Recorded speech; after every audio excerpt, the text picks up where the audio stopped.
ఏ ప్రభుత్వం వచ్చినా మహిళల కోసానికి ఎన్నో కార్యక్రమాలు చాలా చేస్తుంది. అట్లనే మహిళల భద్రత కోసం కూడా చాలా పనులు చేస్తుంటది సర్కారు. పోయిన బీఆర్ఎస్ పార్టీ సర్కారు షీ టీమ్స్ ఏర్పాటు చేసి మహిళల భద్రతకు పెద్దపీట వేసింది కదా. దాన్ని దృష్టిలో పెట్టుకొని గిడ కొంతమంది ఏం చేసిరు, ప్రత్యేక కమిషన్ ఏర్పాటు చేయాలి, పురుషుల కోసం ప్రత్యేక కమిషన్ ఏర్పాటు చేయాలి, రావాలి రావాలి ఈ టీమ్స్ రావాలి, రావాలి రావాలి ఈ టీమ్స్ రావాలి.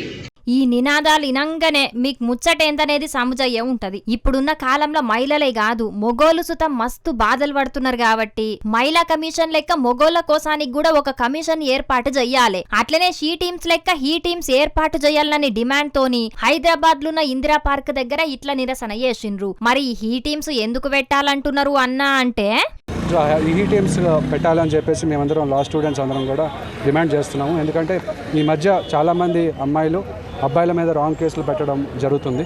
సో అందుకని ఈ టీమ్స్ పెట్టి మాకు ఒక ప్లాట్ఫామ్ అనేది ఇవ్వాలి. నేషనల్ కమిషన్ ఫర్ విమెన్ ఉంది, నేషనల్ కమిషన్ ఫర్ మెన్ కూడా పెట్టాలి.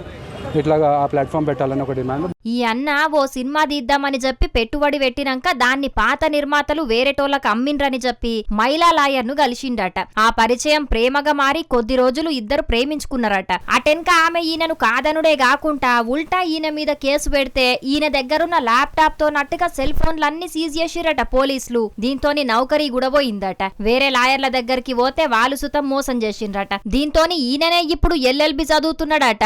లాయర్ కావాలని చదివే కాడికి వచ్చిందంటే పాపం ఈ అన్న అమ్మాయి వల్ల ఎంత ఇబ్బంది పడ్డాడో ఏం కథను గాని ఇప్పుడు ఏకంగా మహిళల బారి నుంచి మొగోళ్లను కాపాడనీకి హీ టీమ్స్ కూడా పెట్టాలని పోరాటం చేస్తున్నాడు. ఈ అన్నే కాదు ఆడోళ్లు జయంగా అవస్థలు పడేటోళ్ళు కూడా చాలా మందే ఉన్నారు. కాకుంటే రోడ్డు మీదకి అత్తే ఇజ్జత్ పోతదనో లేకుంటే ఎక్కడికి పోయినా ఆడోళ్లదే చెల్లుతదనో బయటికత్తలేరు. కాకుంటే ఇప్పుడిప్పుడే కొంతమంది ఇట్లా మొగ పురుషుల హక్కుల కోసం కొట్లాడుతున్నారు. మరి వీళ్ళు చేస్తున్న పోరాటం ఎన్నటికి ఫలిస్తదో చూడాలే అని అంటున్నారు సాటి మొగోళ్ళు.